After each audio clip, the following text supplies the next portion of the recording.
অনেক দিন ধরেই কিন্তু আমি ভাবতেছিলাম যে মাটির চুলা তৈরি করব মিনি কিচেনের জন্য। মাটির চুলা তৈরির জন্য প্রথমেই আমি মাটিটাকে ভালোভাবে ছেনে নিয়েছি। এরপর একটি গোলাকার শেপ দিয়ে এর ভেতর থেকে মাটিগুলোকে সম্পূর্ণভাবে তুলে একটি বাটির শেপে নিয়ে এসেছি।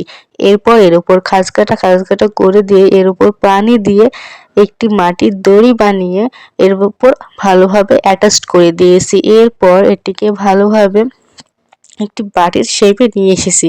এর উপর ৩টি জিগ তৈরি করে ভালোভাবে পলিশ করে এটাকে আমি মসৃণ করে নিয়েছি। এরপর এটাকে আমি হালকা শুকিয়ে নিয়েছি যাতে এটির মুখ কাটতে সমস্যা না হয়। এর উপর মুখ কেটে নিয়ে এটির চারিধারে মাটি আমি ভালো করে অ্যাটাচড করে দিয়েছি যাতে এটি জাল দেওয়ার জন্য সম্পূর্ণভাবে তৈরি হয়ে যায়।